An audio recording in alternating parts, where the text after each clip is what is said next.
A veteran Navy SEAL walks the northern woods, not searching for anything, just trying to stay quiet inside. His dog stops suddenly, nose in the wind, as if the forest itself just spoke.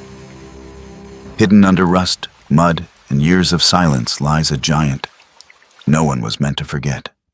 Inside that steel beast, a name, a promise, and a grief still waiting for an answer. What begins as a strange discovery becomes a test of faith, loyalty, and second chances. Because sometimes the miracle isn't what you find, but who refuses to let you walk away. Tell us where you're watching from, and don't forget to like and subscribe to K9 Navy SEAL Stories. Late spring in the far north had a way of pretending winter had never been cruel. The lake lay smooth as polished glass, reflecting a sky so blue it felt newly invented. Pines crowded the shoreline in dark, patient ranks, their needles whispering whenever the wind slid through them. Somewhere deeper in the woods, meltwater sang under old snowbanks, and the air smelled clean, like stone, sap, and the promise of another day that might behave. Gideon "Gid" Rourke moved along the trail as if he'd been built for it. He was 43 and stood about 6'1", broad through the shoulders, solid in the way that didn't come from vanity but from years of being trained to endure. His face was angular, jaw sharp enough to look like it had been carved rather than grown. A dusting of beard, more shadow than style, clung along his cheeks and chin. His eyes were a quiet blue-gray, the color of steel left out in rain, and they watched the world with a depth that made most people talk a little faster and laugh a little louder around him, as if trying to fill the silence he carried. His hair was clipped short in a practical military cut, dark brown with early silver at the temples, like frost refusing to fully leave. His skin was tanned from being outdoors, from wind and sun and long walks he didn't always remember starting. He wore the same outfit the way some men wore a habit. An olive field jacket with pockets that had seen better days. Dark blue cargo pants, scuffed at the knees. Under the jacket, a red and deep green plaid shirt that made him look almost friendly, almost. Brown leather boots, worn and creased, like they'd learned the shape of his steps and decided not to argue with them anymore. A beat-up military watch sat on his wrist, its face scratched but faithful. A folding pocket knife rode in his pocket, not as a threat, just as a tool. Because Gideon believed tools were honest in a way people often weren't. And on his back was an Eberly stock, half-track pack, heavy with the neat, quiet preparedness of a man who didn't trust luck to do its job. Beside him trotted Valko. The German Shepherd was a K9 by training and by temperament, a working dog down to the bones. He wasn't the oversized kind that looked like a wolf auditioning for a movie. Valko was balanced, muscular without being bulky, all clean lines and coiled strength. His coat was short and dense, black and tan, gleaming when the sun hit him, like armor you could pet. His eyes were dark and intelligent, always scanning, always measuring. The dog moved with a steady confidence that said he didn't need to prove anything. A black tactical harness hugged his chest and back, simple and sturdy with a handle on top, because some terrain demanded lifting rather than asking. Valko's ears pivoted constantly, tracking distant bird calls, the sigh of wind through pine needles, the faint crack of a twig somewhere that might have been nothing, or might have been everything. Gideon walked as part of a volunteer search and rescue routine, though he'd never call it that aloud. He told people he was helping out, the way you might describe holding a door open. It was easier than saying the truth, that if he didn't give his mind a job, it would go looking for war where there was none. He and Valko had a quiet rhythm. The leash hung slack most of the time. Valko stayed close without crowding, like a shadow with a heartbeat. Gideon's humor, when it escaped, came out dry and sideways, like a stone skipped across water. "You're gonna find a treasure chest out here one day," he muttered, scanning the trail ahead.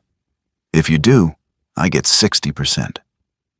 Valco flicked an ear back as if to say, "Your math is bold for a man who can't remember to buy bread."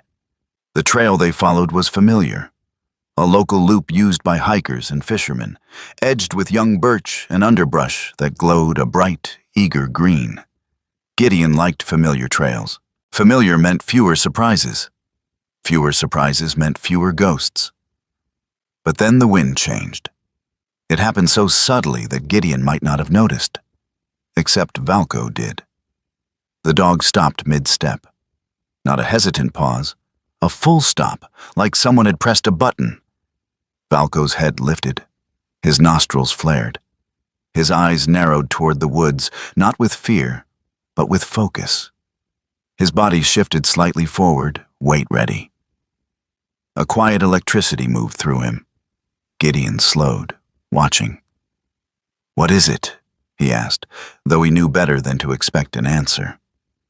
Valco's gaze held on an invisible point in the trees. The dog's ears angled forward, then slightly out, triangulating. He inhaled again, deeper this time, like he was reading a sentence written in the air. Then he turned, firm and certain, and tugged Gideon off the main trail. Gideon frowned. "Hey, that's not the loop." Valco didn't look back. He just pulled with that calm insistence K9 handlers knew well. This is not a suggestion. Gideon followed, boots crunching through last year's needles. The forest thickened. Sunlight thinned into pale beams. The air turned cooler, damper, carrying the scent of moss and old wood. And something else. Metal. Not the bright bite of a new tool or fresh nail. This was older. Rust, oil.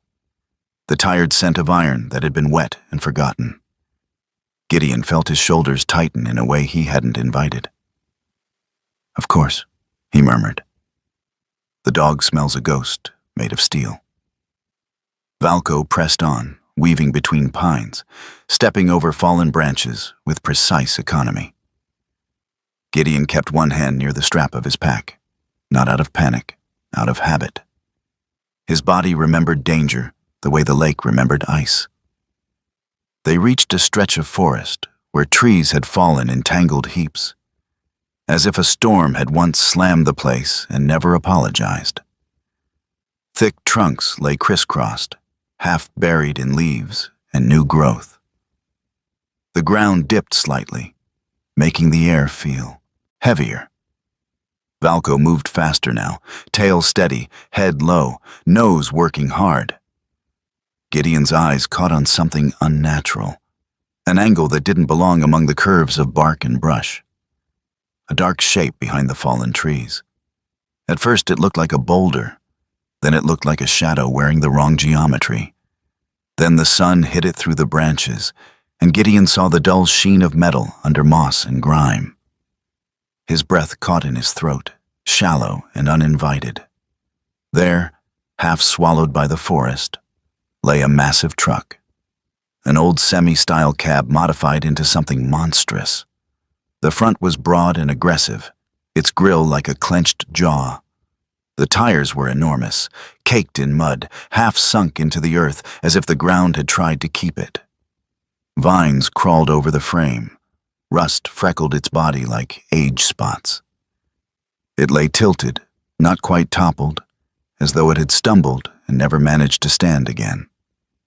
A monster truck, Gideon thought with a faint disbelief, sitting in the woods like a myth that forgot it was supposed to be loud and proud. Valco approached it carefully, not spooked, not playful. Reverent wasn't the right word, but it wasn't far off. The dog lowered his head and pressed his nose to the rubber of the nearest tire. He inhaled once, twice. Then he lifted his head and looked at Gideon. The dog's eyes were steady, dark, bright, full of knowing. And Gideon, who had faced men with weapons and oceans with storms, felt something colder than fear brush his spine. Because Valco wasn't just saying, "Look what I found." Valco was saying, "This matters." Valco suddenly backed away from the tire and sat down, straight, deliberate, like he'd been given a command. But Gideon hadn't said a word. The dog's ears were forward, his eyes fixed on a point beneath the truck's cab, not moving, not blinking. His body was tense, but controlled. Not alarmed. Focused. Then Valco made a sound Gideon rarely heard from him. A low, soft whine. Brief, almost swallowed. It wasn't fear. It was recognition. Gideon's throat tightened. He crouched, scanning under the cab. The shadows were thick there. The forest felt like it had leaned closer to watch. "Valco," he said quietly. "What do you see?" Valco didn't move. He didn't look at Gideon. He stared beneath the machine like something was written there in a language only he could read. And Gideon, without knowing why, felt the strange certainty that they were not alone in this moment. Not physically. The woods were silent, except for wind and distant birds. But the air had changed. It carried a weight.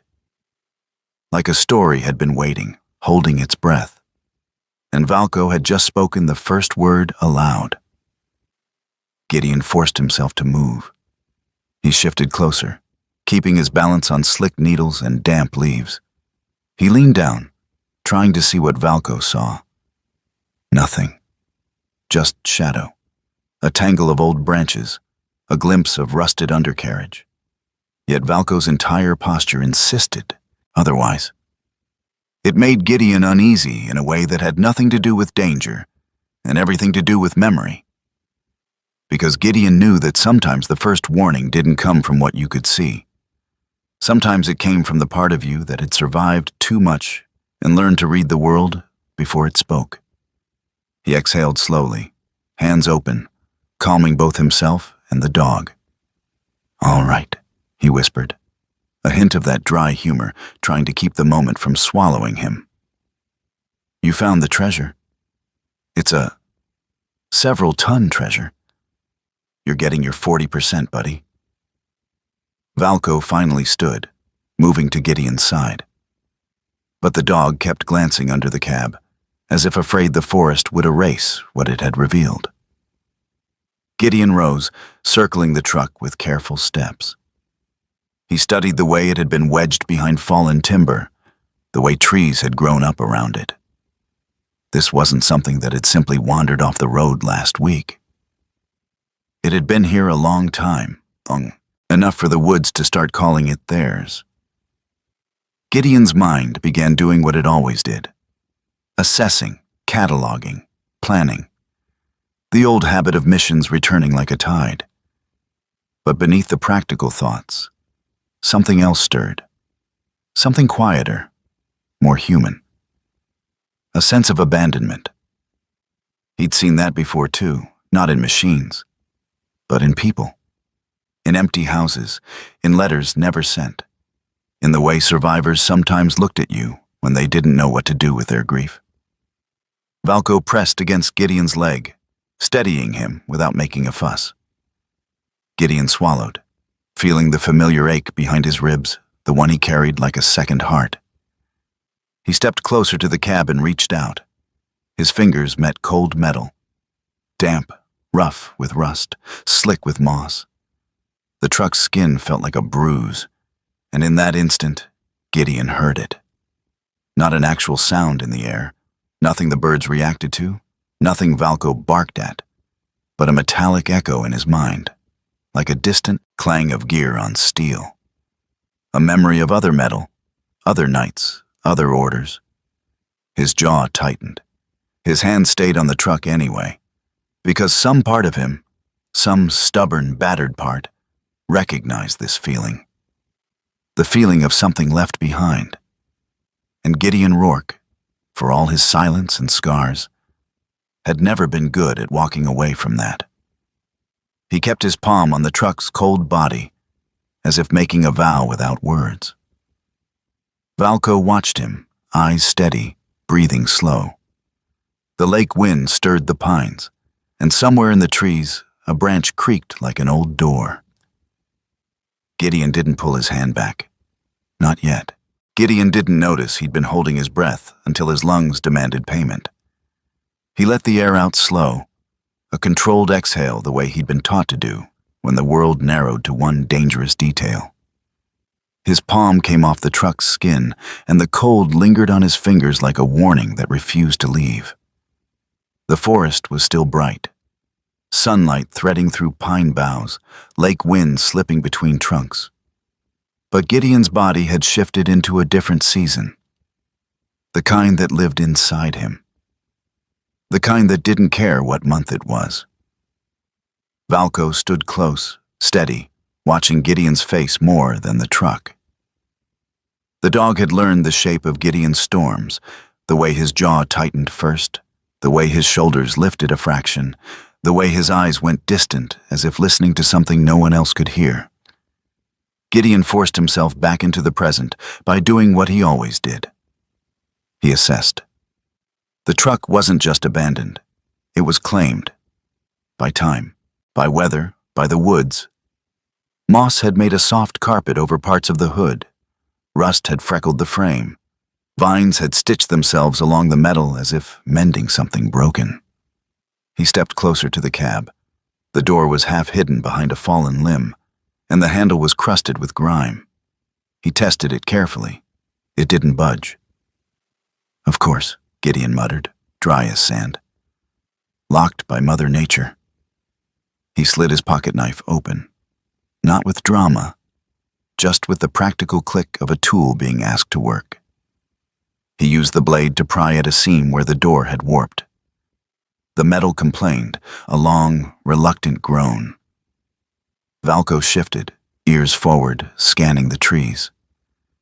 The dog wasn't anxious. He was alert in that disciplined way canines carried themselves, an awareness that danger didn't announce itself before it arrived. The door gave an inch.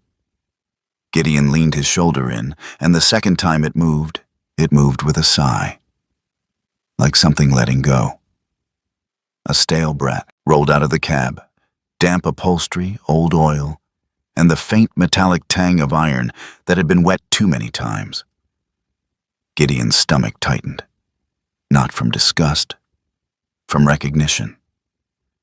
Inside, the cabin looked like a time capsule that had been dropped and cracked open.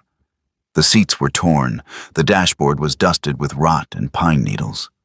The steering wheel had that grimy shine of something once held often, now left to the mercy of mold. Gideon climbed up, careful where he placed his weight. The floor felt solid enough, but he didn't trust anything that had been alone in the woods for years. His flashlight cut a white beam across the interior. In the corner, a crushed soda can. Under the passenger seat, a tangle of wiring and dead leaves. In the glove compartment, a brittle stack of papers that crumbled when he touched them. Receipts, faded notes, a map with a corner missing.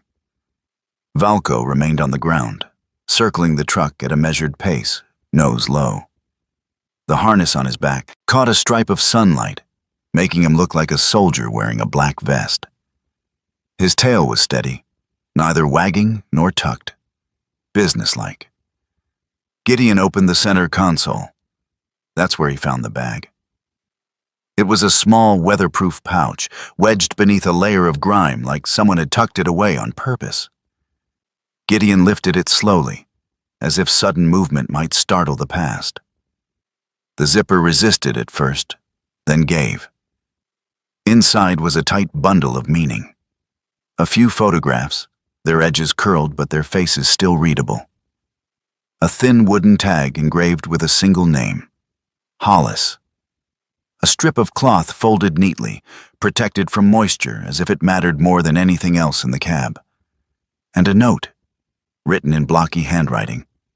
The ink faded but stubbornly present. If someone finds this, please don't let it die out here. Gideon stared at the note until the words stopped being letters and started being a voice. He'd heard voices like that before. Men who didn't ask for glory, just for something not to be abandoned. He slid the tag into his palm. Hollis. The name settled into him like a stone dropped in water. Quiet, heavy, rippling outward. Valco climbed onto a fallen log to bring his head level with the open door. The dog sniffed the air, then angled his nose toward the pouch. His eyes sharpened, focus narrowing to a point. Gideon held the pouch closer, letting Valco work. The dog sniffed the photographs first, briefly, politely, like flipping through pages. Then Valco reached the cloth. His breathing changed. It wasn't dramatic. Just a subtle deepening, a steadier pull of air through his nose. His ears tipped forward. His body became still in a way that meant locked on. Gideon watched, heart thudding once, harder than it needed to. Valco sniffed the cloth again, and again. Then he pulled his head back slightly, eyes fixed on Gideon, as if asking a question without words. Gideon swallowed. He remembered last week, the small, windowless room at the sheriff's office where Deputy Lila Vance had handed him a sealed evidence envelope. The label had been old, the paper yellowed, the writing careful. A scent article connected to a cold case. Cyrus Hollis, missing, presumed dead, but never fully closed in the minds of the people who still lived near the lake. Lila had been practical about it, but her eyes had carried the quiet gravity of someone who'd seen too many families left in limbo. She'd asked Gideon if Valco could be useful, just to rule out a possibility, just to do due diligence. Gideon had said yes because saying no felt like leaving something undone. Now Valco's reaction to the cloth in Gideon's hand matched the intensity he'd shown in training. Not the same scent. Time changed everything. But close enough for a working dog to recognize the family of it. Close enough to feel like a thread connecting a name on a tag to a story still open somewhere. Gideon's mouth went dry. "Okay," he whispered, more to himself than Valco. "Okay." He climbed down from the cab, pouch in hand, and knelt beside Valco.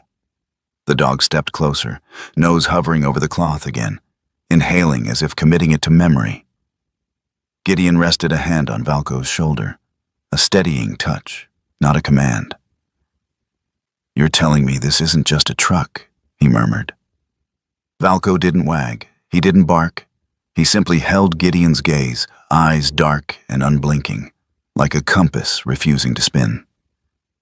Gideon looked back at the truck, at the way it had been wedged behind storm-felled timber, at the way the forest had tried to swallow its shape, at the way the machine seemed to wait, not for rescue, but for acknowledgement.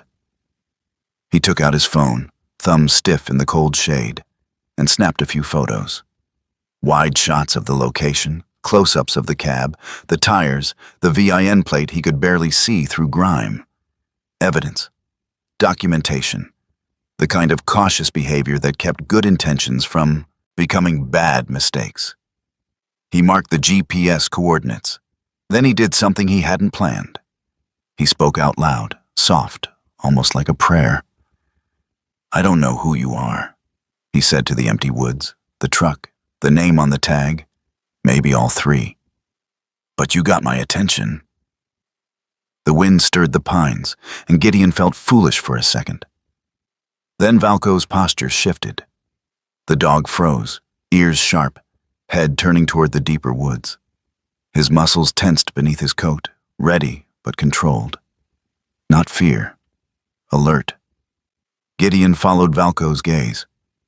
There was nothing obvious. No movement in the brush, no animal silhouette, just the layered green and brown of the forest, sunlight glinting in patches. Gideon's hand drifted toward his pocket knife by instinct. "What now?"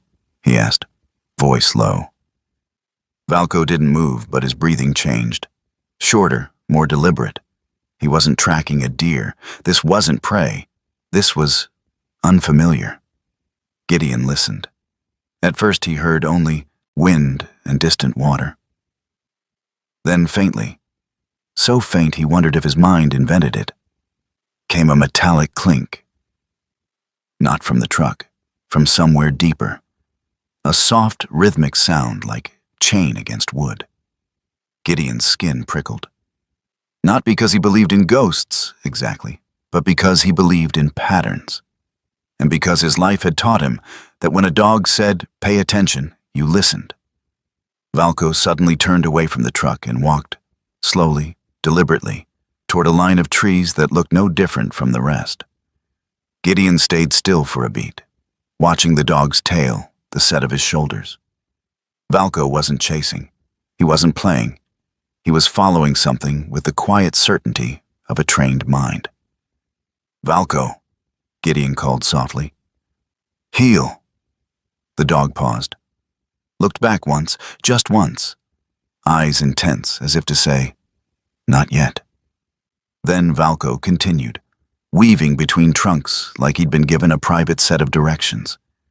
Gideon's pulse thudded. The old soldier part of him hated not knowing. The human part of him hated the way curiosity could feel like hope. He followed.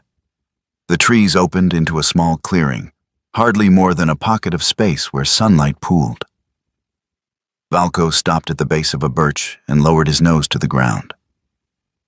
Gideon stepped closer and saw it. A half-buried metal ring, rusted, attached to a length of chain, disappearing into the soil, an old anchor point, maybe from logging days. Beside it, pressed into the dirt and preserved by shade, were faint tire impressions. Wide, deep, unnatural. Not new, but not ancient either. Gideon's breath caught. This wasn't only a story of something forgotten. It was a story of something handled, moved, anchored, hidden with intention. He looked at Valko. The dog lifted his head and stared at Gideon with that same steady intelligence, like he'd just placed a clue on the table and was waiting to see if Gideon would understand the game. Gideon felt a chill despite the spring air, because an abandoned truck was one thing. But signs of deliberate concealment? Of chains? Of someone using this place like a secret? That meant the woods weren't just holding a relic. They were holding a reason. And Gideon, against his better judgment, felt the hook set. Back at the truck, Gideon's mind ran through possibilities, each one heavier than the last.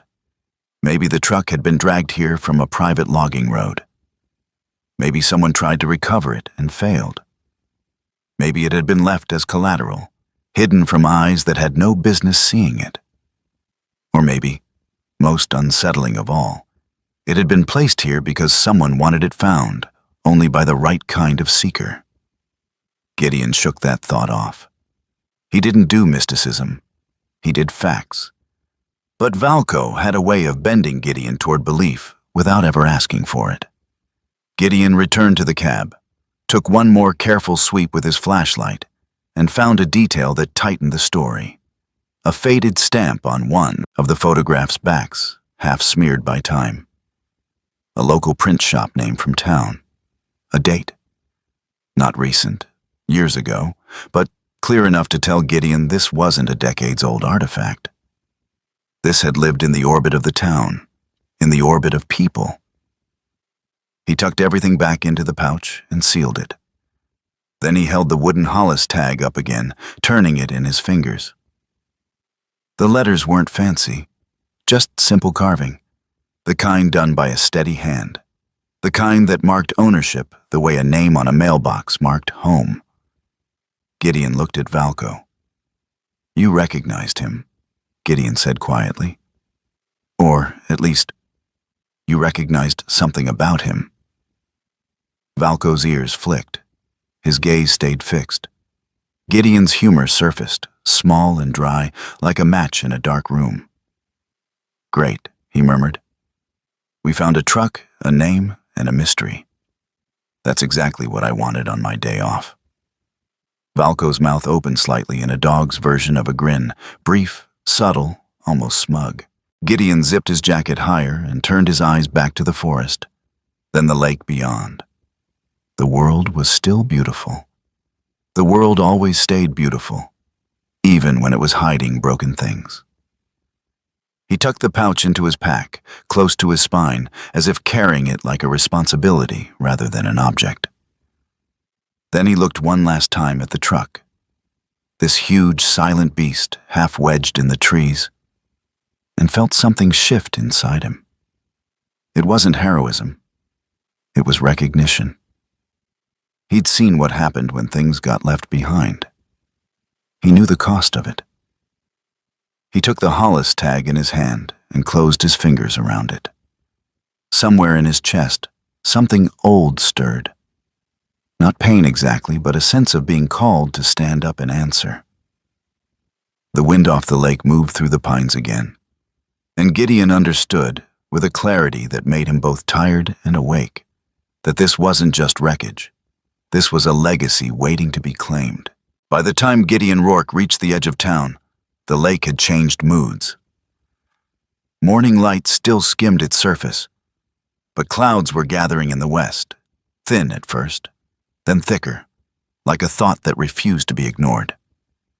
Gideon parked his truck near the sheriff's office, killed the engine, and sat for a moment with both hands resting on the steering wheel.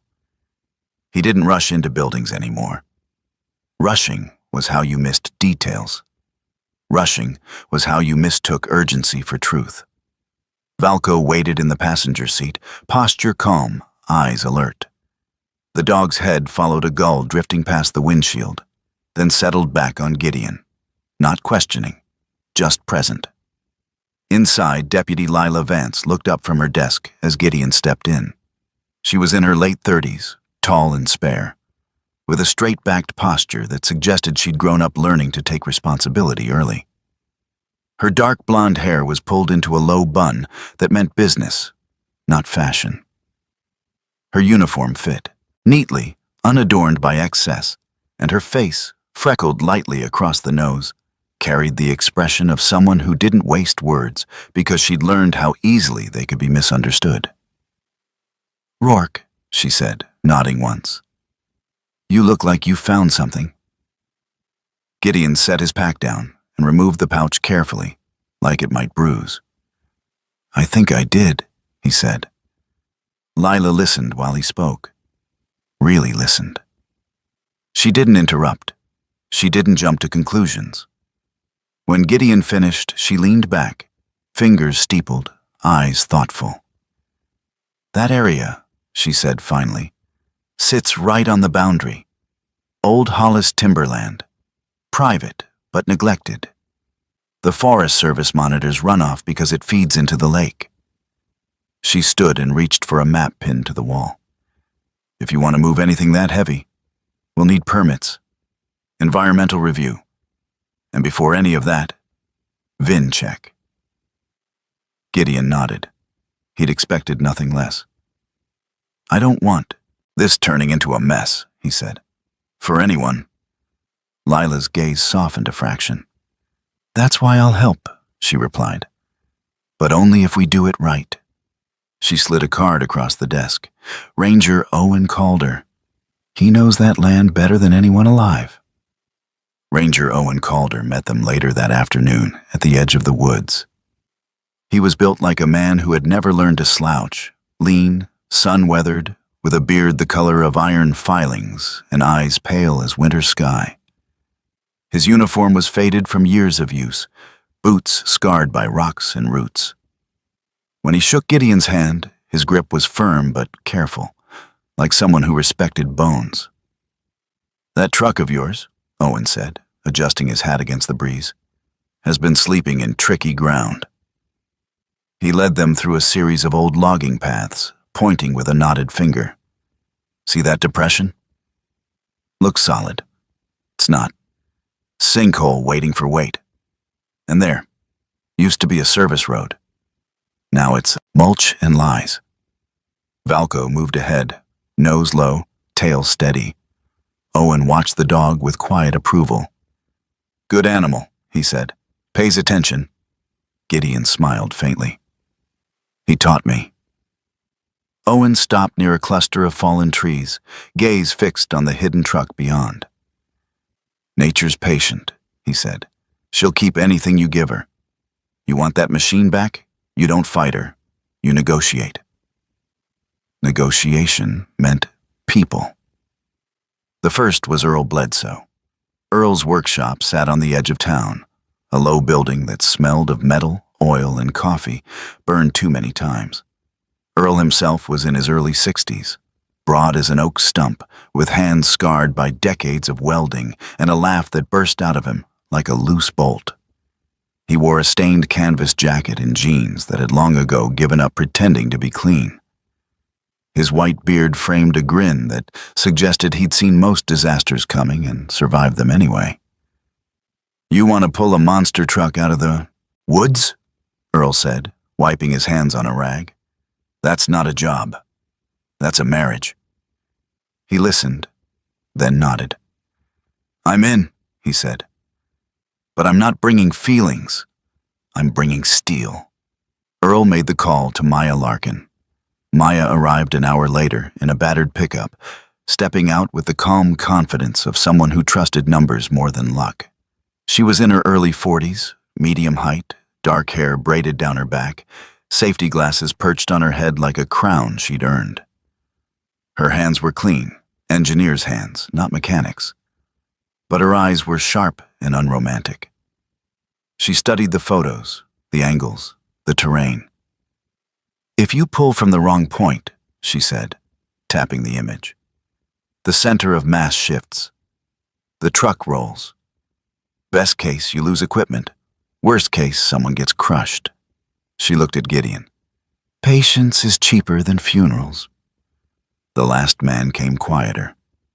Hank Morrow drove the tow rig. He was tall, thin, with a face carved deep by time and regret. His hair had gone gray early, and his eyes carried the guarded distance of someone who measured joy carefully. He wore a brown canvas jacket and gloves that had been mended more than replaced. When Gideon explained the job, Hank didn't smile. "Monster trucks," he said flatly. "Hate them." Gideon waited. "My boy loved them," Hank continued. "Sounded like thunder, until thunder took him." Silence settled. "But," Hank said after a beat, "machines don't get to decide who they hurt. People do. I'll help." They assembled at the site 2 days later. Winches, cables, pulleys, laid out with the reverence of tools that demanded respect. Maya calculated angles. Owen marked safe ground. Earl reinforced anchor points. Hank checked tension like a man listening for lies. Valco moved through it all like he belonged. Alert, controlled, avoiding cables without being told. The first pull was cautious. The cable tightened. The winch groaned. The truck shuddered. Then the line slipped. The truck moved an inch and stopped. No one cursed. No one rushed. Maya exhaled. "Bad angle," she said. "Again would be worse." Gideon felt the familiar tug inside him, the urge to push harder, faster. But Valco stepped into his peripheral vision and stopped. Body squared, gaze steady. Gideon recognized the moment for what it was. Slow down. As the team reset, Valco suddenly lowered his head and sat, again deliberate, composed. But this time, his attention wasn't on the truck. It was on Gideon. The dog's eyes held his, unblinking, as if measuring something unseen. Not warning, not fear. Trust. Gideon's breath hitched.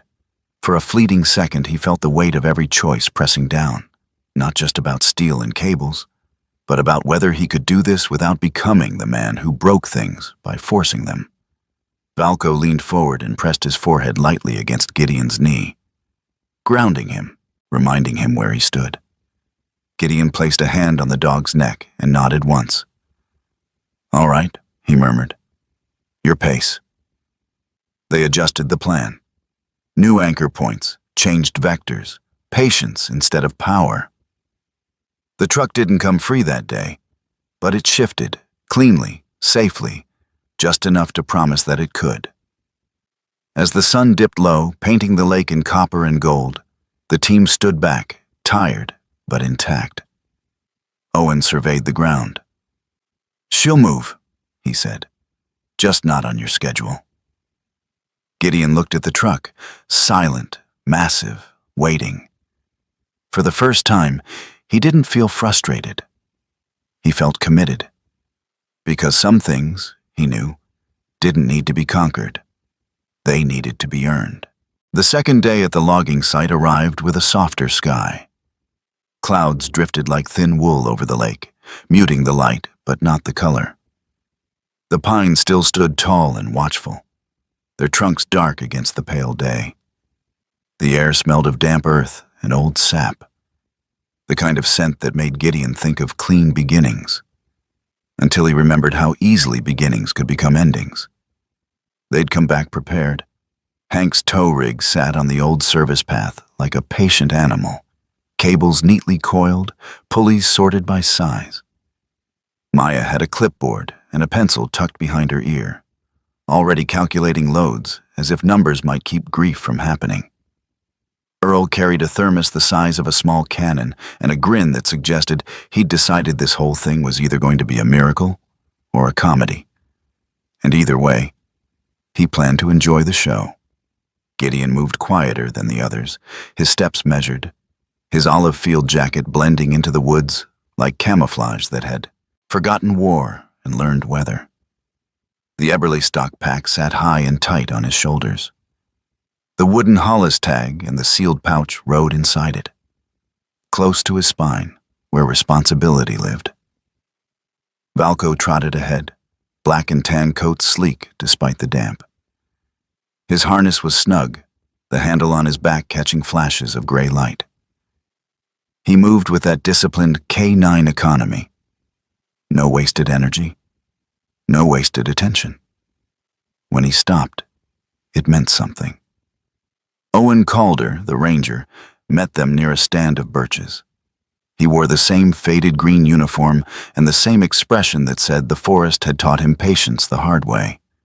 He pointed out a section of ground where the soil looked firm, but wasn't. "Stay off that," he warned. "Looks like earth. It's a sponge." Maya marked it on her sheet. Hank nodded once. Earl muttered, "Sponge earth. Great. My favorite." They reset anchor points. Hank rigged the snatch block. Maya adjusted the angle. Earl hammered a steel stake with the tenderness of a man who loved loud noises but hated ambulances. The truck in the trees looked unchanged. Still massive, still quiet, still wedged in storm-fallen timber like the forest had folded it into a secret. But Gideon had learned in other places that what looked unchanged could be shifting under the surface. They were about to make the first pull when Valco stopped. Not the kind of stop from the day before. This wasn't about the truck or the cables or the ground. Valco's head lifted, ears forward, body turning toward the far edge of the clearing where the logging land sloped gently into a sparse line of trees. His mouth opened once, a single bark, sharp, clear, not aggressive. Then another. It wasn't alarm. It wasn't the intruder bark. It sounded like a call. Gideon's eyes narrowed. Hank paused with a gloved hand on the cable. Maya looked up from her clipboard. Earl's grin faded to curiosity. Owen followed Valco's line of sight and went still. "Someone lives out here," he said quietly, as if saying it louder might break something. Gideon felt his pulse shift. He hadn't expected people. Not this close. Not in a place that smelled so much like abandonment. Valco barked once more, then sat, upright, composed, staring toward the trees. A moment later, movement. A figure emerged from behind a weathered outbuilding near the property's edge. The building wasn't quite a cabin and wasn't quite a shed. More like a forgotten office from an older era of logging. Its paint flaked and its windows dulled with dust. The woman who stepped into view was in her late 60s, maybe early 70s. But she carried herself with a quiet straightness that suggested she'd spent her life refusing to let grief bend her completely. She wasn't tall, average height, slightly rounded at the shoulders from years of work and worry. But there was a steadiness in her stance that made her seem larger than she was. Her hair was silver, pulled back into a simple braid that hung over one shoulder. Her skin was fair, weathered by wind and cold, with fine lines that looked less like age and more like maps of endurance. Her eyes were pale brown, warm when they wanted to be, sharp when they needed to be. She wore a faded denim jacket over a thick sweater and practical boots dusted with dirt, the uniform of someone who still walked her land even when she no longer wanted to. She looked at the group, then at Valco, and something in her expression changed, like a locked door cracking open. "Who are you?" she called, voice firm but not hostile. Gideon stepped forward slowly, palms open. He knew the language of fear and the language of authority. He chose neither. "My name's Gideon Rourke," he said. "Search and rescue. We're not here to cause trouble." Her gaze flicked to Hank's rig, the cables, the tools. "That depends on what you're trying to pull out of my woods," she said. Owen lifted a hand slightly, a calming gesture. "Marla," he said, and the way he spoke her name suggested he knew her, at least by reputation. "We're working the old Hollis tract. We're being careful." At the sound of that name, Marla, Gideon felt the wooden tag in his pack grow heavier. He met her eyes. "Marla Hollis?" he asked. The woman went very still. Valco rose and padded toward her, head low, posture soft. He wasn't in work mode now. He was in something else, something gentler. Marla watched the dog approach, her breath catching slightly. Valco stopped within arm's reach and sat. Gaze lifted to her face, as if recognizing it. Marla's hand hovered in the air for a second, uncertain, then lowered onto Valco's head. Her fingers trembled. "I haven't touched a shepherd in years," she whispered, more to herself than anyone. Gideon's throat tightened. He unzipped his pack and removed the sealed pouch. He didn't offer it like a weapon or a test. He offered it like a question. "We found something in the truck," he said. "A tag, a note, and this." He unrolled the folded strip of cloth carefully, keeping it protected from the damp. The fabric was worn, stained faintly with old paint. Reds and deep greens blurred together like a memory of color. Marla's eyes widened, then softened, then filled. "That's..." Her voice cracked, and she cleared her throat, stubbornly trying to reassemble herself. "That's Cyrus's." Gideon didn't move. He let her speak. "He used it to wrap his hand when he painted," Marla continued, staring at the cloth as if it might vanish again. "He said it kept the brush from slipping. He said it made him feel steady." Her laugh came out small and broken. "Funny, isn't it? A man steadying himself with a rag." Earl, who looked like he wanted to make a joke and knew better, shifted his weight and stayed quiet. Maya's expression softened in the smallest way, like a number had turned into a person. Hank stared at the ground, jaw tight. Gideon held the cloth out. Marla took it with both hands, cradling it like something fragile and alive. For a moment the woods fell silent. Even the wind seemed to pause.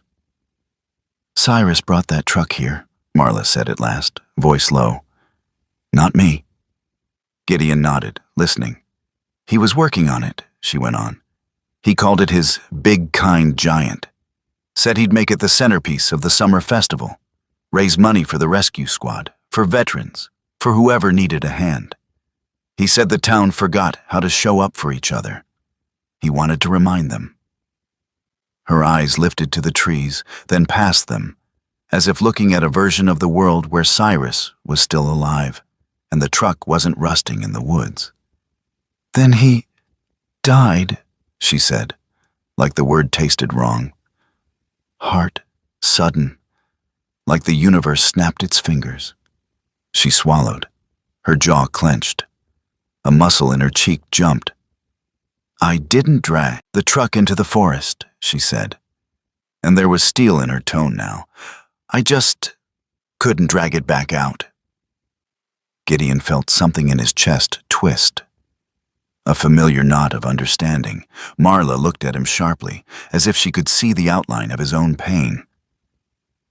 "You ever lose something so big," she asked, "that even looking at it feels like drowning?" Gideon didn't answer immediately. His blue-gray eyes stayed steady, but something behind them shifted, like clouds moving across a distant sun. "Yes," he said finally, "more than once." Marla's shoulders sagged a fraction, the first sign of surrender she'd shown. "I hated that truck for a while," she admitted. "Not because it did anything wrong, because it kept him in the room. Every time I saw it, it was like he was standing there, smiling, telling me it would be okay, while he wasn't." Her voice grew thinner. "So I locked the door to that part of my life and told myself I was being strong." She looked down at the cloth in her hands. "But strength isn't always what people think it is." Gideon nodded slowly. He understood too well the lie of constant motion. How working until you collapsed could feel like discipline when it was really avoidance. How silence could masquerade as control. "My way was different," Gideon said, voice quiet. "Same result. I kept moving, kept working, kept my head full so it wouldn't turn on me." Marla's eyes narrowed gently, not judging. "And did it work?" she asked. Gideon's humor flickered, dry and brief. "It worked like duct tape works on a cracked pipe," he said. "Holds until it doesn't." A small, unwilling smile tugged at the corner of Marla's mouth, then disappeared, swallowed by emotion. Valco leaned against her leg, warm and steady. Marla's hand rested on his head without thinking now, as if her body remembered comfort before her mind could argue. Owen cleared his throat softly, giving them a respectful moment, and then pulling the conversation back to earth. "We need permission to work the area," he said, "and we need to do it safely." Marla looked at the truck in the trees, her eyes wet but focused. "I own the land," she said, "or what's left of it on paper." She reached into her denim jacket and pulled out an old key ring, the metal worn smooth from years of use. She held it out to Gideon. "This key opens the office," she said. "There are papers in there, registrations, old receipts, maybe the VIN, maybe Cyrus's notes. I never went back in after he died." Her hand trembled as she extended the keys. "If you're going to bring that giant back," she whispered, "you'll need those." Gideon took the keys carefully, like accepting a vow. Marla's eyes lifted to his. "And Gideon," she said, voice firmer now, as if she were commanding herself as much as him, "if you do this—" She glanced at Valco, then at the truck. "You won't just be pulling metal out of the woods." Her throat worked. She swallowed hard. "You'll be pulling this town out of a long sleep." Gideon felt the weight of her words settle onto his shoulders, not crushing, but claiming. He looked down at Valco. The dog's eyes met his, calm, bright, present, like a lantern in fog. Gideon tightened his grip on the keys. "All right," he said softly. Not quite a promise, but close enough to become one. And in the quiet that followed, the forest seemed to listen, patient as ever, waiting to see if humans could finally earn what they wanted back. The garage on Maple Street didn't look like the birthplace of miracles. It looked like a place where miracles came to get dirty. Maya Larkin's shop squatted behind a faded sign, Larkin Auto and Fab, its letters sun-bleached and stubborn. The building was steel-sided and practical, the kind of structure that existed to survive winters, not impress tourists. Inside, the air held the familiar perfume of work. Old oil, warm rubber, grinding metal, and coffee that had been reheated too many times to still remember hope. Gideon arrived before dawn. That was his way. Show up early so the day didn't have time to surprise him. He parked his truck, slid out in his olive field jacket, and shouldered his Eberly stock half-track like it was part of his spine. The red and deep green plaid beneath his jacket made him look almost like any other man in a northern town, until you saw the way he moved. Controlled. Quiet. Always scanning. Valco jumped down beside him, the black tactical harness snug across his chest and back. The German shepherd's coat, black along the saddle, tan on legs and face, caught the weak morning light like polished armor. His gaze stayed sharp, intelligent, sweeping the lot, the doorway, the corners. 4 legs, 1 mind. Disciplined.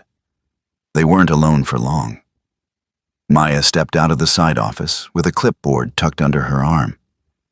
She was the sort of woman who didn't need volume to carry authority. Early 40s, medium height, dark hair braided down her back. Safety glasses rode on top of her head like a crown she'd earned through grit. Her hands weren't grease-blackened. She delegated that to the right moments. But her boots were scuffed, and her posture said she'd spent her life standing her ground in rooms that underestimated her. "You're early," she said. "Habit," Gideon replied. Maya's eyes flicked to Valco. "Good dog." Valco's ears tipped forward, acknowledging the compliment without performing for it. Behind Maya came Earl Bledsoe, carrying a thermos the size of a fire extinguisher and a grin that could weld steel if laughter counted as heat. He was broad, bearded, and permanently dusted with the evidence of labor. Earl's humor was the kind that made heavy things lighter, until it didn't, and then it made room for silence without leaving anyone alone inside it. "Morning, Captain Sirius," Earl called to Gideon, though Gideon had never told him his rank. Earl just had a way of smelling truth like smoke. "Ready to fall in love with Rust?" Gideon's mouth twitched. "Love is a strong word. Rust doesn't care," Earl said. "Rust will take you anyway." Hank Morrow arrived next, driving the tow rig with the patience of a man who'd learned time couldn't be bullied. He was tall and thin, gray-haired, face lined deep with weather and grief. His eyes rarely smiled, but they weren't cruel. They were careful, like he rationed emotion because once, spending too much had cost him everything. Hank stepped down, nodded to Gideon, then to Valco. The dog watched him with calm interest, tail steady. "Got your winch line ready," Hank said. "We did it clean. No hero pulls." Gideon nodded. No hero pulls. They'd moved the truck yesterday, slowly, legally, with Ranger Owen's guidance and Lila's paperwork in place, nudging it out of the worst of the forest's grip and onto a path that allowed Hank's rig to bring it to town without tearing up the land or spilling a drop of old fuel into a stream. It had been work, not spectacle. Now, the real work began. The North Star Project, as Earl started calling it, half joke, half prophecy, sat in the center bay like a sleeping giant dragged into a cathedral. The semi-cab looked brutal under the fluorescent lights, its frame scarred, its body speckled with rust and moss stains, its tires enormous and weary. It smelled like wet iron and old ambition. Marla Hollis came once, quietly. She stood at the garage door as if it were the threshold of a room she'd refused to enter for years. Late 60s, silver braid, denim jacket, eyes pale brown and too full. She didn't step far inside. She didn't touch the truck. She just watched, hands clasped tight, like she was making sure the past didn't bite. "I didn't think it was still that big," she whispered. Earl, surprisingly gentle, offered her coffee. She shook her head. She left after a few minutes, moving like someone walking away from a grave, but trying not to look like it. And Gideon, who understood how grief could turn ordinary objects into monsters, kept working. They started with the basics. Maya mapped the job like a campaign. Compartments, systems, priorities. Fuel lines checked for rot. Electrical harness inspected for corrosion. Frame assessed for stress fractures. Fluids drained safely. A plan written for parts they'd need to wait on, because the real world didn't care about deadlines, and metal didn't regenerate like flesh. Hank focused on stability, keeping the heavy components secure. Earl worked the welds, reinforcing weak points with steady hands. Gideon handled whatever needed hands and patience, scraping rust, cleaning surfaces, labeling parts, bagging bolts, making order out of decay. Valko remained nearby, not underfoot, always aware. He sniffed around the truck, then stopped and stared at one section of the undercarriage. Gideon followed his gaze and found a slow drip, a small leak from a line that should have been dry. Fuel residue, old but real. Valko's nose wrinkled slightly. He stepped back. "Good catch," Maya said when Gideon called it out. Earl raised his eyebrows. "Dog's on payroll now." Gideon's humor surfaced, thin and dry. "He takes payment in jerky." They worked through the morning, and the garage filled with small sounds that were oddly comforting. The scrape of a wire brush, the clink of wrenches, Hank's steady mutter as he checked tension, Maya's pencil tapping against her clipboard like a metronome for sanity. But recovery of vehicles or people was never a straight line. Near midday, while Gideon crawled under the truck to inspect a bracket near the frame rail, Valko moved in close. The dog wasn't anxious, but his nose worked quickly, sniffing the ground, the metal, the air.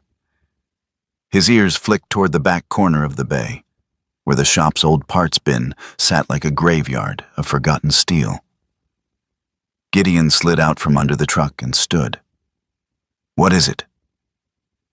Valko's gaze pinned to the floor near the bin. Gideon followed. A thin strip of rusted wire, left over from the truck's forest prison, had snagged on a piece of metal and curled up like a hook. It barely looked like anything. But Valko stepped forward, paw placed carefully, too carefully, and the wire shifted. A sharp scrape. Valko flinched back. Then a small, bright line of blood appeared on his tan paw. Gideon's stomach dropped. It was ridiculous, objectively.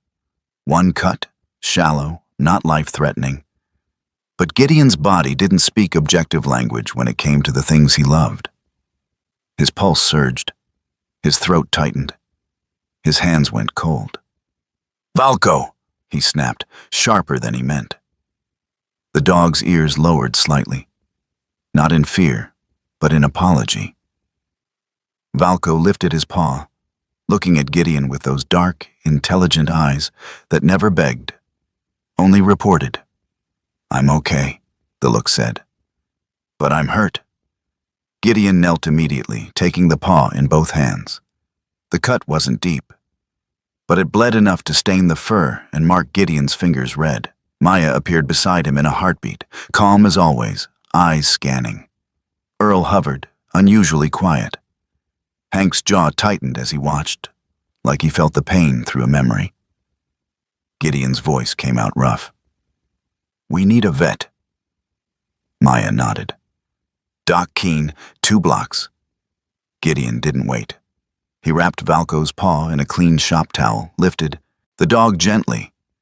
Not an easy lift, even for a strong man. But Gideon did it with the careful strength of someone carrying something sacred. Valko didn't struggle. He leaned into Gideon's chest, trusting. And that trust, more than the blood, nearly broke Gideon in half. On the short drive to the clinic, Gideon kept one hand on the wheel and one hand on Valko's shoulder, feeling the dog's steady breathing as if it were an anchor line. Valco looked out the window, calm, as if this were just another task. But then, at a stop sign, the dog turned and pressed his muzzle lightly into Gideon's forearm. Not where the bandage was, not where the blood was, where Gideon's old military watch sat, scratched and faithful. Valco held there for a second, eyes half-lidded, breathing slow, like he was reminding Gideon of time, of how it moved forward whether you were ready or not. Gideon's throat burned. He realized, with a sudden and humiliating clarity, that the fear flooding him wasn't about a cut. It was about losing the one living thing that had seen him at his worst and stayed anyway. The truck could rot. The project could fail. But this dog, this partner, was the thin line keeping Gideon from drifting back into the dark parts of himself.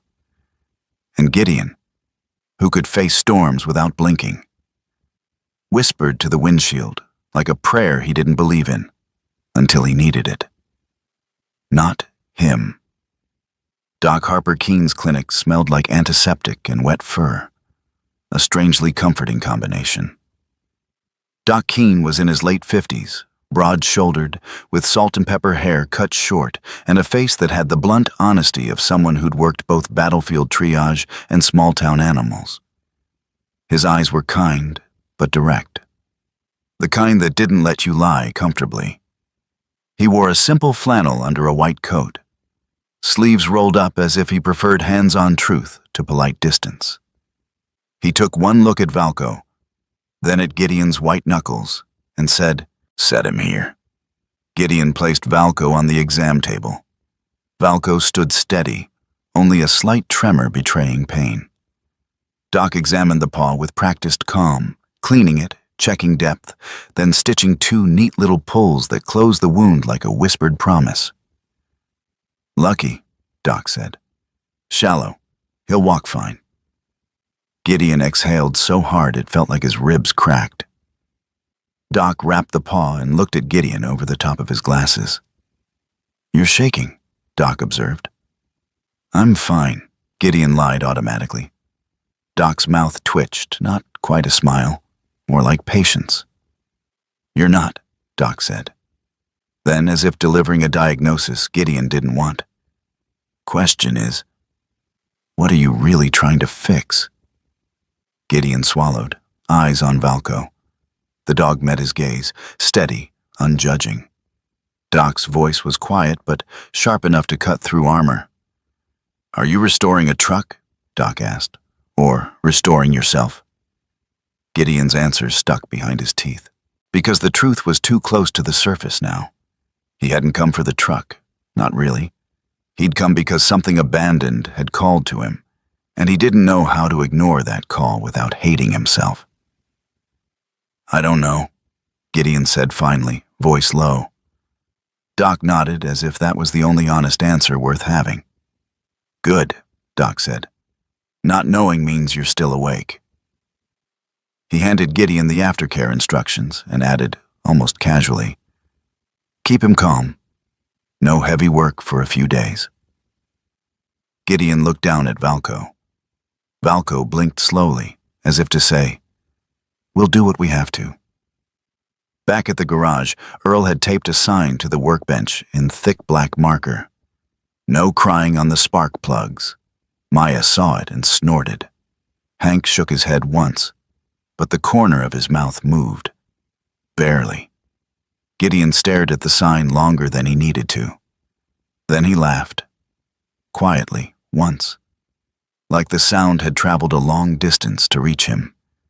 He knelt beside Valco, careful with the bandaged paw, and rested his forehead briefly against the dog's shoulder.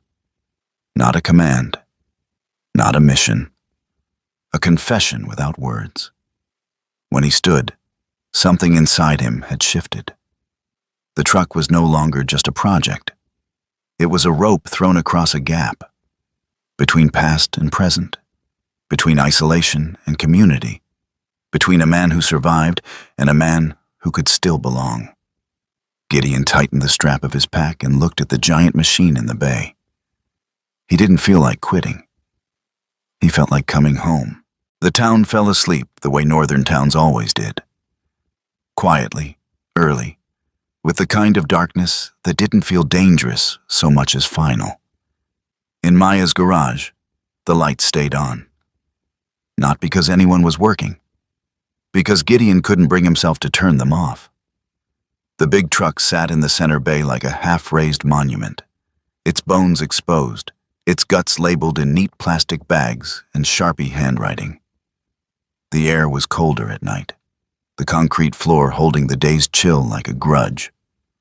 Outside, wind moved down Maple Street and rattled the roll-up door just enough to make the building sound alive.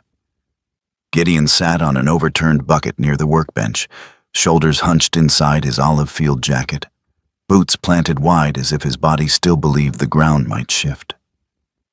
The plaid of his shirt showed at the collar, bright in the harsh fluorescent light, like a small insult to how tired he felt. His military watch ticked softly, steady, faithful. His pocket knife lay closed on the bench. Not needed tonight. On the wall, Earl's sign, no crying on the spark plugs, hung crooked, the tape peeling at one corner. Gideon stared at it without seeing it. Parts delay, Maya had said. Shipping backlog, specialty fittings, a harness connector that had to be ordered twice because the first one came wrong. Hank had warned him about timelines.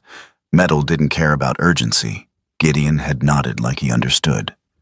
But inside him, something had started to panic.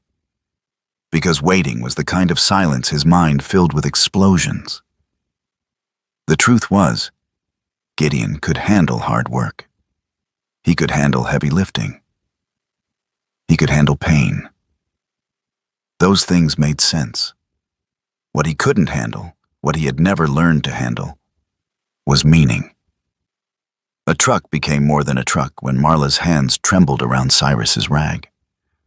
A project became more than a project when the town started whispering about North Star like it was a promise. And when Valco bled on the garage floor, Gideon discovered he had something he was afraid to lose. Fear had teeth. It bit harder when it mattered. Valco lay near the door, bandaged paw tucked beneath him. The German shepherd's black and tan coat looked almost bronze under the fluorescent lights. His harness was still on, habit more than necessity. But he rested his head on his front paws with the calm authority of a dog who knew when the fight was in the human, not the room.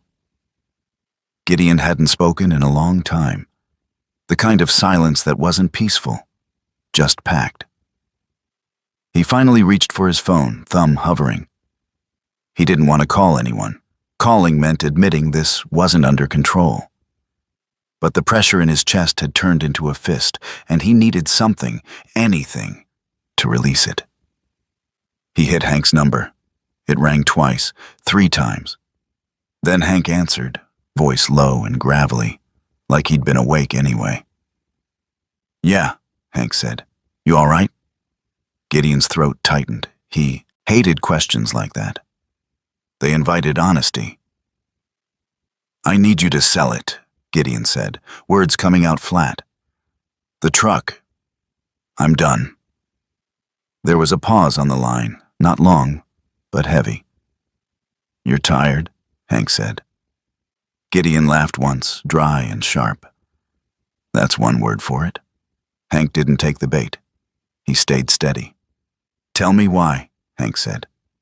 Gideon looked at the truck, at the exposed frame, at the labeled bolts, at the empty space where the engine's heartbeat should be. "It's pointless," Gideon said, and the lie tasted like metal. "It's a pile of rust. It's not worth this." "Not worth what?" Hank asked. Gideon's jaw flexed. "Not worth the waiting," he snapped. "Not worth—" He stopped because the real word was feeling, not worth the way it made him care. Hank exhaled slowly into the phone, and for a moment Gideon heard something behind the sound. An old ache, familiar as winter. "My boy," Hank said quietly. "Used to beg me to take him to those monster truck shows." He'd talk about the engines like they were dragons. Gideon didn't speak. I hated the noise, Hank continued. Still do, because one night on the highway, noise was the last thing I heard before everything split apart. Gideon's grip tightened on the phone. Hank's voice stayed calm, but it had an edge now. Not anger. Conviction. You think selling it will make the feeling go away, Hank said. It won't. It'll just give the feeling a new place to hide. Gideon swallowed. His eyes burned unexpectedly. He hated that. I don't need a lecture, he muttered. Good, Hank said, because I'm not giving one. Another pause. Then Hank's words came like nails driven into wood. I'm not letting thunder take another man, Hank said. Not if I can help it. Gideon's breath stuttered. This is just a truck. Gideon tried again, weaker now. No, Hank replied. It's what you're doing with your hands so your head doesn't eat you alive. Gideon's mouth opened, then closed. Because there it was. Simple, ugly, true. Hank softened his tone. Sleep, Hank said. Do nothing tonight. If you still want to quit in the morning, we'll talk. But don't make a life decision at midnight on cold concrete. The call ended without goodbye. Gideon stared at the dark phone screen for a long moment, as if it might show him the next step. It didn't. The garage felt too bright and too empty. He stood, joints stiff, and pulled on his gloves. He didn't need gloves to walk out the door. He wore them because they made him feel protected from the world. He grabbed his pack and slung it over one shoulder. He was leaving. Not just the garage. Leaving the whole thing. The dream, the promise, the weight of Marla's eyes. The half-built hope of a town that had started to believe again. Outside, the wind howled low. Gideon reached for the door handle and stopped. Valco was standing directly in front of the exit. No bark, no growl, no frantic movement. Just a solid, quiet presence. Shoulders squared, ears up, eyes fixed on Gideon's face. The dog didn't look angry. He looked certain. Gideon froze. Move, he said softly, not as a command, but as a plea disguised as authority. Valco didn't move. Gideon tried to step around him. Valco shifted with him, blocking again, calm, precise, like a bouncer at the door to Gideon's own worst decision. Gideon's chest tightened. Don't do this, Gideon whispered, voice breaking on the last word as if it had sharp edges. Valco lifted his head slightly, eyes steady, unblinking. The dog's bandaged paw made Gideon's stomach twist. Gideon felt the room tilt, not physically, but inside, the way a man's courage tilts when it meets his own truth. He lowered his pack to the floor. Then he sank to his knees right there on the concrete, in front of the door, in front of the dog. His hands went to Valco's neck, fingers sinking into thick fur and the straps of the harness. Gideon's forehead pressed against Valco's shoulder. His voice came out small. I'm tired, he said. I'm so tired. It wasn't about the truck. It was about years of holding everything inside until holding became a cage. Valco didn't whine. He didn't fidget. He simply leaned into Gideon, warm and steady, and then, gentle as breath, licked Gideon's hand. Once, twice. A simple action, a dog's comfort. But it landed like a sentence. Rest if you must. But don't abandon. Gideon's throat tightened, and for a moment he hated himself for how much he needed that. Then slowly, he sat back on his heels and looked at the dog. Valco's eyes were soft now. Still focused, still intelligent, but tender. Gideon breathed in, breathed out. He stood and walked back into the garage. He didn't turn off the lights, not yet. Instead, he grabbed an old sleeping bag from the shelf, something Maya kept for long shifts, and unrolled it near the workbench. He lay down with his jacket still on, boots off, but close. The concrete was cold, but he didn't mind cold. Cold was honest. Valko padded over and lay down at the doorway, body aligned with the gap like a living lock. His head rested on his paws, his ears stayed half alert even as his eyes narrowed. Guarding. Not the truck. The man. Gideon stared at the ceiling. The fluorescent lights hummed softly. Outside, wind scraped branches against metal. He didn't feel like a winner. He felt like someone who had decided, in the smallest possible way, not to disappear. Before sleep took him, Gideon's hand drifted to his watch. He felt the scratched face under his thumb. Time kept moving. The question was whether he would move with it. In the quiet before dawn, with Valko at the door and the giant truck waiting in pieces, Gideon finally let himself believe one thing. Quitting wasn't rest. Quitting was exile, and he wasn't ready to exile himself again. When he woke, gray morning light slipped through the high garage windows. His muscles ached. His eyes felt gritty. But his chest felt different. Not lighter, clearer. Valko stood and stretched, then looked back at Gideon as if checking the answer to an unspoken question. Gideon nodded once, not triumphant, resolved. Morning arrived in thin, clean sheets of light, pale gold sliding across Maple Street, catching on puddles from last night's drizzle and turning them into scattered coins. Gideon woke on the concrete floor with his jacket still on and his bones complaining like old hinges. The garage smelled the way it always did, oil and metal and work. But today, there was something else in it too. A softness. Like the building had witnessed a man stay when he wanted to vanish, and decided to hold that secret gently. Valko stood at the door where he'd slept, bandaged paw tucked close.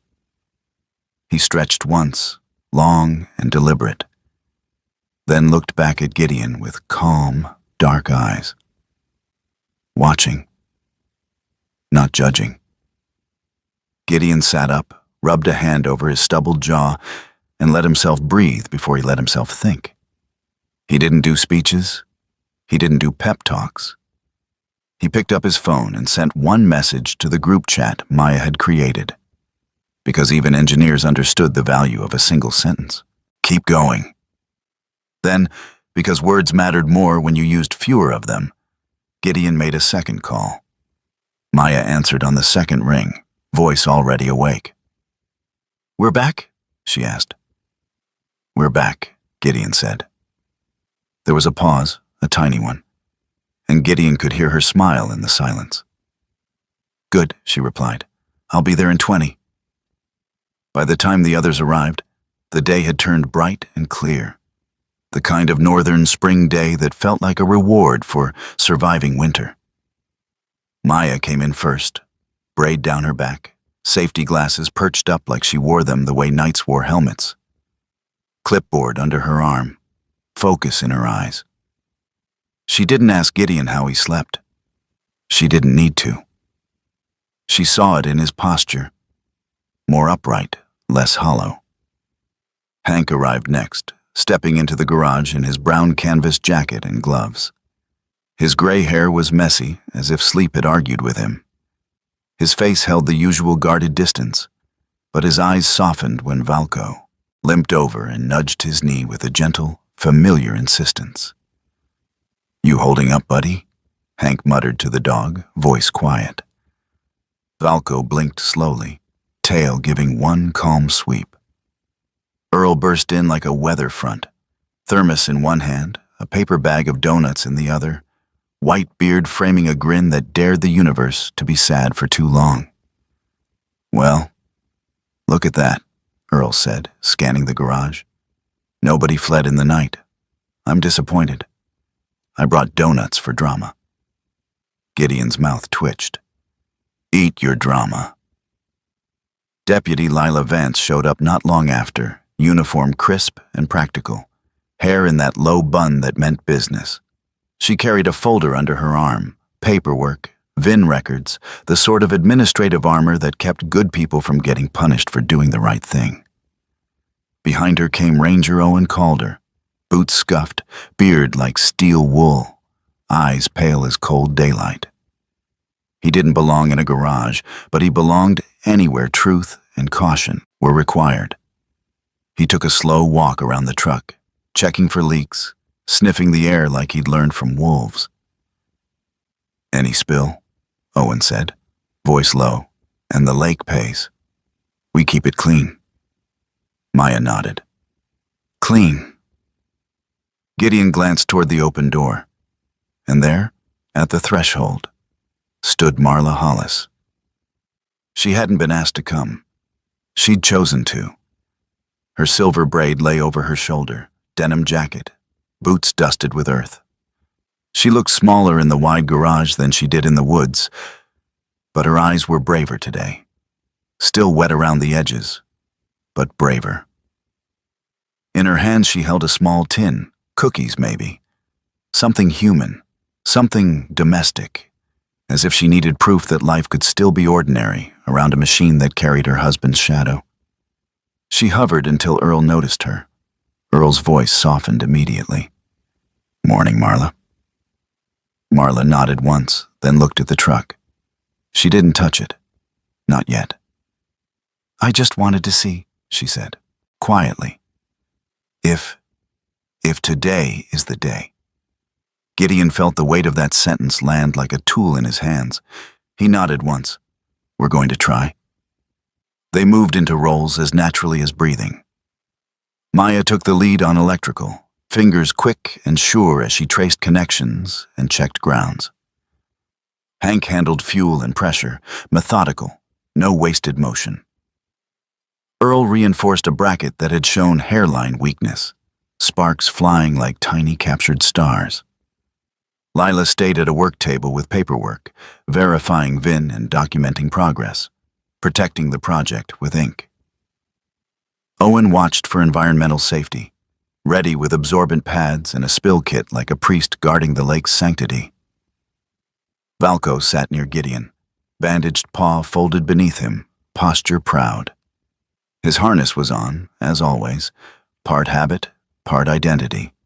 His eyes followed every movement, not nervous, just awake. Gideon moved between tasks like the quiet center of a storm. He checked bolts, tightened, clamps, held a light when someone needed it. He wasn't trying to control the day anymore. He was trying to belong in it. Maya straightened from under the dash and wiped her hands. "Okay," she said. "Electrical is stable. We're as ready as we're going to be." Hank closed the fuel line valve and nodded once. "Pressure's good." Earl leaned back from his weld and lifted his shield.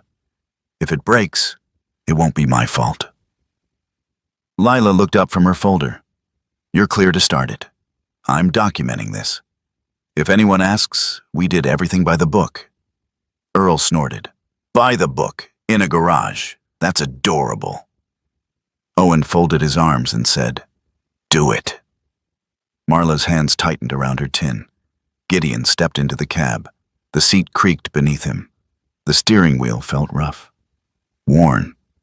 The interior smelled cleaner than it had, but still carried the ghost of forest damp and old oil.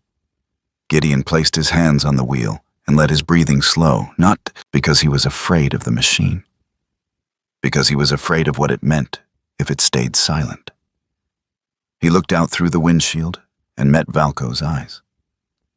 The dog held his gaze steady as a lighthouse. Gideon turned the key. The starter whined. The engine coughed once, like an old man clearing his throat. Then nothing. Silence dropped. Earl muttered something unholy. Hank's jaw tightened. Marla's face drained slightly, and she looked away like she'd been slapped by hope. Gideon sat still. Old Gideon would have cursed, slammed the dash, demanded the universe cooperate. but last night had burned something out of him, or maybe forged something new. He exhaled slowly, in, out, calm. He opened the door and climbed down. Maya was already moving, tracing a connection with a test light. "Hold," she said, eyes narrowed. "Give me 1 minute."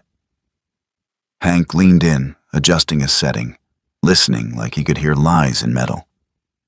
Earl tapped the side of the cab gently with his knuckles. "Come on, sweetheart," he murmured to the truck. "Don't embarrass me in front of the ranger." Marla watched from the doorway, fingers white on the tin. Valco shifted once, then sat again, posture tall. Not anxious, not pleading. Witnessing. Maya straightened. "Try again." Gideon climbed back into the cab and took the key. He didn't look at the others this time. He looked at the lake wind moving the trees outside the open bay door. Then he turned the key again. The starter spun. The engine coughed, harder this time. A beat. Then, like thunder waking up in a mountain, the engine roared to life. The sound filled the garage, not angry, not violent, but immense. A deep, rolling growl that vibrated through concrete and bones and memories. It wasn't a noise so much as a declaration. I'm still here. For half a second, nobody moved. Then Marla made a sound that was half laugh, half sob. She covered her mouth with one hand as tears spilled over. Earl threw his welding glove into the air and shouted, "She talks!" Maya's face softened into a rare, unguarded smile. The look of a woman who'd solved a hard equation and found a heartbeat inside it. Hank turned away fast, as if the garage had suddenly gotten dusty. He lifted a hand and wiped his eyes once, rough and quick, then pretended he'd done nothing. Lila's lips parted into a small grin. "Documented," she said softly, and her voice sounded lighter than it had in weeks. Owen nodded once, solemn as a judge. "Clean start," he said. Valco stood. He didn't bark, he didn't jump. He simply lifted his head, ears forward, eyes bright, like he'd been waiting for the world to remember its own music. Gideon climbed down, engine still rumbling. The sound wasn't just in the air, it was inside his chest. Marla stepped 1 foot into the garage, just one, and held the tin out toward Gideon like an offering.